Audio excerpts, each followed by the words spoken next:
জিমিনের সামনে দাঁড়িয়ে দাঁড়িয়ে ভাবছে, সুগা আমার জন্য এটা কি বাছাই করলো। ইস, আমার খুব লজ্জা করছে, এত হাতা কাটা। উফ, আমি এটা পরে সুগার সামনে কি করে যাব। জিমিন, তোমার কি পুরো রাতটা ওখানে দাঁড়িয়ে পার করে দেওয়ার ইচ্ছা আছে নাকি? না না, আসছি, বাট সুগা তুমি আর কোনো ড্রেস পেলে না? দেখে দেখে এটাই কিনলে তুমি। চিল বেবিকাল, একটু পরে ওটা তোমার শরীরে থাকবে না। যা দুষ্টু, এসব বলো না তো। জিমিন তো ওখানে দাঁড়িয়ে লজ্জা পাচ্ছে আর মনে মনে ভেবেই যাচ্ছে। জিমিন ওখান থেকে এক পাও না সরাই সুগা বেড থেকে নেমে গিয়ে জিমিনকে সোজা গিয়ে সামনে গিয়ে কোলে তুলে নেয় আর জিমিনকে এনে বেডে শুয়ে দেয় আর নিজেও জিমিনের উপরে উঠে পড়ে। তারপর সুগা জিমিনের ঠোঁট দুটোকে তার আয়ত্তে নিয়ে নেয় এবং জিমিন তো নিজের ঠোঁট খুলছিলই না। সুগা এক কামড় দিতেই জিমিন নিজের ঠোঁট খুলে ফেলে আর সুগাকেও কিস ব্যাক দিতে থাকে। প্রায় 10 মিনিট পর সুগা জিমিনকে ছেড়ে দেয় এবং জিমিনের বুকে নেমে পড়ে। জিমিনকে আস্তে আস্তে আনড্রেস করতে থাকে। জিমিন যে ড্রেসটা পরেছিল সেটার প্রায় অর্ধেকটা অংশ দেখা যাচ্ছে, আর যে ড্রেসটা পরেছিল সেটার কিন্তু সামনের দিক থেকে পুরো যতটা লম্বা ততটা পর্যন্ত বোতাম দেওয়া। সুগা আস্তে আস্তে জিমিনের ড্রেসের বোতামগুলো খুলে দিতে থাকে। সুগা, আমার কিন্তু অনেক ভয় করছে। সুগা, কিছু হবে না তো? আরে জিমিন, কিছু হবে না, একটু ওয়েট করো, তোমার অনেক মজা লাগবে। জানি, আর তবু আমার অনেক ভয় করছে। সুগা, সেটা আমি যেটা করছি আমাকে করতে দাও, আর তুমিও এটাকে ফিল করো।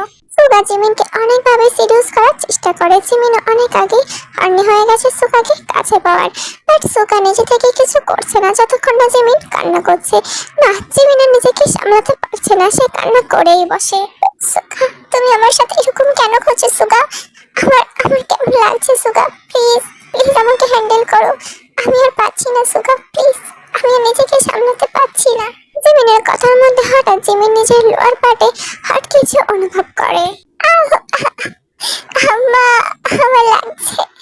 সুগা প্লিজ স্লো। সুগা, আমি আর পাচ্ছি না। সুগা, আমার অনেক লাগছে। সুগা প্লিজ। সুগা, একটু স্লো করো, একটু স্লো করো। সুগা, জিমিন কথা বলো না, একটু পরে অনেক মজা লাগবে, তুমি একটু পর থেকে বলবা। আর সুগা কি করছো? একটু একটু স্পিড বাড়াও, একটু ওয়েট করো, সব ঠিক হয়ে যাবে। জিমিন তো অনেক কান্নাকাটি করছে, বাট সুগা জিমিনকে ছাড়ে না, সে তো নিজের কাজ চালিয়েই যায়।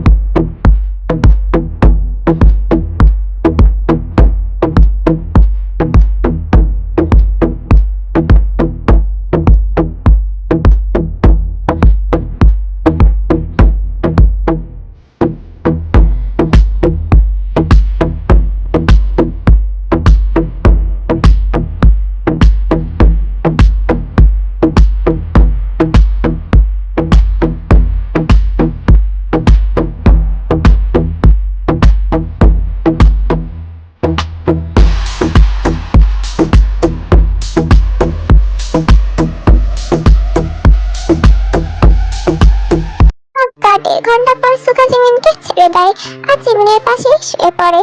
জিমিনের শরীরে আর এক ফোঁটা শক্তি নেই, সে তো কান্না করতে করতে কখনোই নিস্তব্ধ হয়ে গেছে। তার শরীরে আর কোনো শক্তি বলতে কোনো জিনিসই নেই। জিমিন, তোমার কি অনেক কষ্ট হচ্ছে?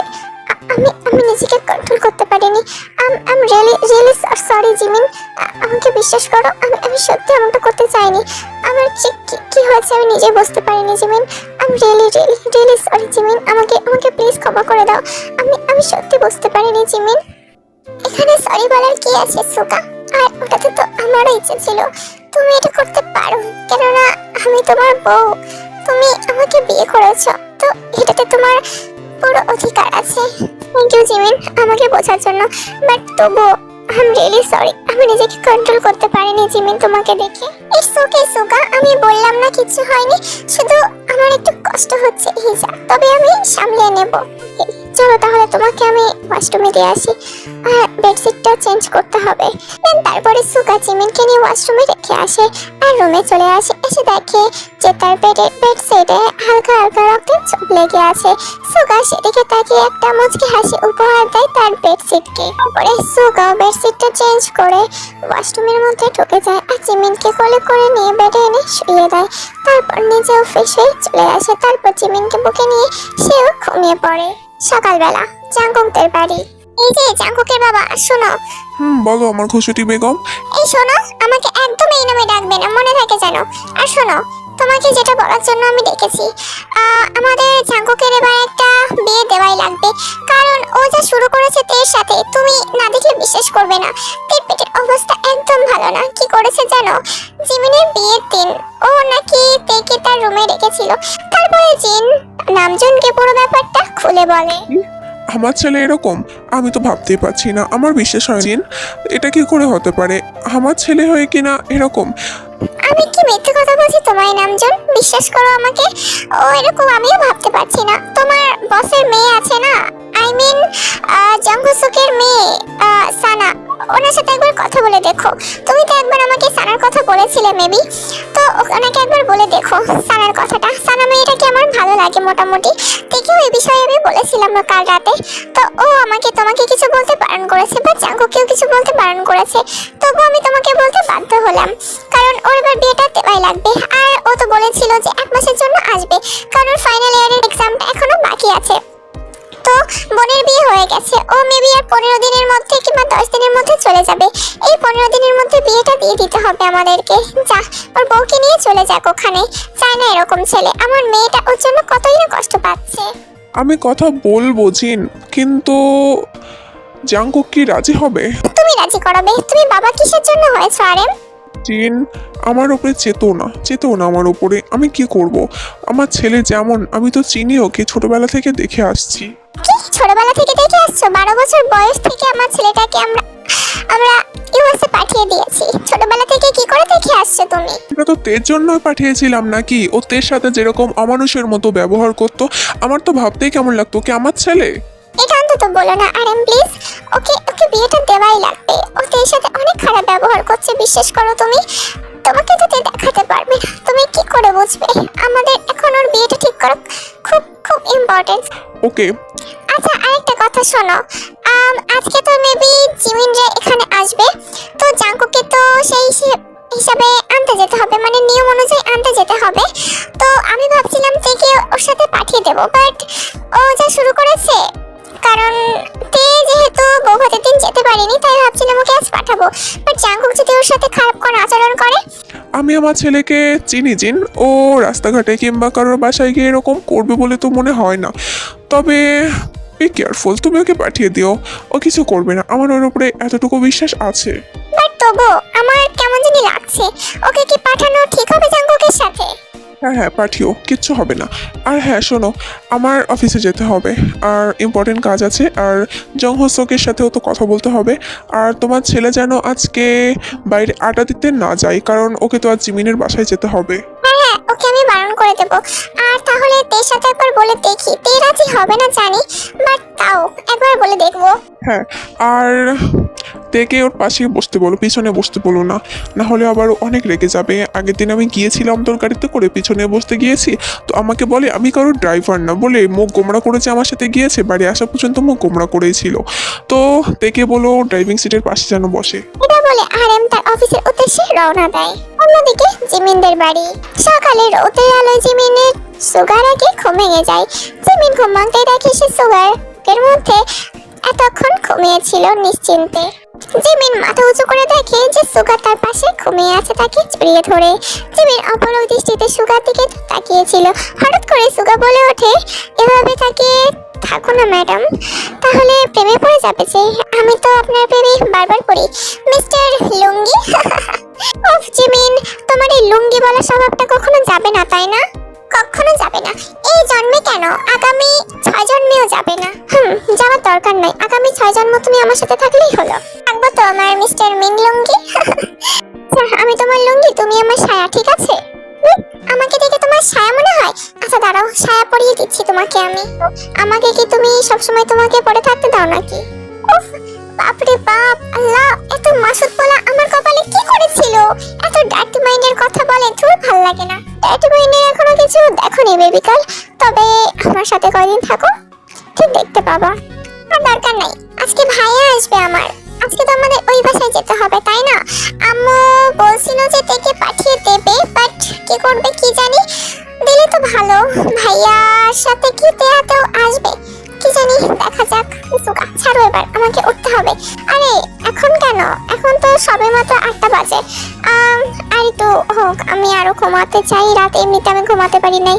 হ্যাঁ, আমি যেন ঘুমাইছি, তুমি তো আগে আগে নাক ডাকছিলা। আমি নাক ডাকাই? মোটেও না, তুমি নাক ডাকাচ্ছিলে তো। মোটেও না, আমি নাক ডাকাই না তো। হয়েছে, চুপ করো এবার। কথাটি বলে সুগা জিমিনকে চাপতে জড়িয়ে ধরে আবারও চোখ বন্ধ করে ঘুমিয়ে পড়ে। জিমিন কিছু বলতে গেলে জিমিনের মুখ চেপে ধরে সুগার ঠোঁট দিয়ে। অন্যদিকে জাঙ্গুকদের বাড়ি। মা শোন, উঠেছিস কি? হ্যাঁ মামুনি, দাঁড়াও আসছি। আচ্ছা শোন, তুই তো জিমিনের বাসায় যাবি আজকে, তাই না? আমি কার সাথে যাব? আমি ওই রাক্ষস কবিশের সাথে যাব না মামুনি। রাগ করে না তে, এরকম করিস কেন? আমারই তো ছেলে, তাই না? আর তাছাড়া ও তোর সাথে খারাপ ব্যবহার করবে না, যাস, কিচ্ছু বলবে না। হ্যাঁ, তোমার যে ছেলে, চেনা আছে আমার ওকে। আরে ও কিছু বলবে না, রাস্তাঘাটে কিংবা কারোর বাড়িতে গিয়ে এরকম করবে না, সেটা আমি জানি। তো তুই কোনো টেনশন নিস না। আরে হ্যাঁ, তুই সানাকে চিনিস তো? তোর জংহসক আঙ্কেলের মেয়ে সানা। হ্যাঁ হ্যাঁ, চিনি তো। ওর সাথে তো আমার খুব মিল আছে, খুব মিষ্টি একটা মেয়ে। বাট মনে কি আছে আমি জানি না, তবে আমার তো খুব ভালো লাগে ওকে। ওর সাথে না জাঙ্কুকের বিয়ে ঠিক করবো আমরা। কথাটা শুনে যেন তোর মনটা খারাপ হয়ে যায়। কেন তে সেটা নিজেও জানে না। হয়তো বা কুছ কুছ হতা হে। ও আচ্ছা, ও ওই আপুটার সাথে? হ্যাঁ, ভালো হবে, খুব খুব ভালো মানাবে। আচ্ছা আম্মু, আমি না গেলে হয় না জিমিনদের বাসায়? হ্যাঁ, না গেলে কি করে হবে? তুই চুপ থাক, তুই যাবি মানে যাবি।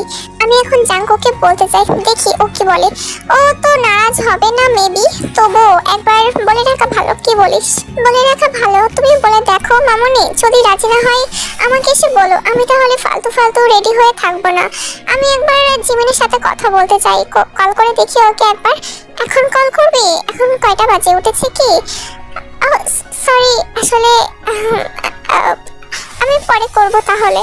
কথাটি বলতে জিমিন লজ্জামাখা মুখ নিয়ে মুচকি হাসতে হাসতে রুম থেকে বার হয়ে যায়। পাখিরা আজকে এই পর্যন্তই। আর কালকের জন্য আমার প্রচুর মন খারাপ হচ্ছে, কেননা ভিডিও এডিট হয়ে গেছে, ভয়েস দেওয়া কমপ্লিট। আমি রাত 3টের সময় এডিট করে ঘুমিয়েছি।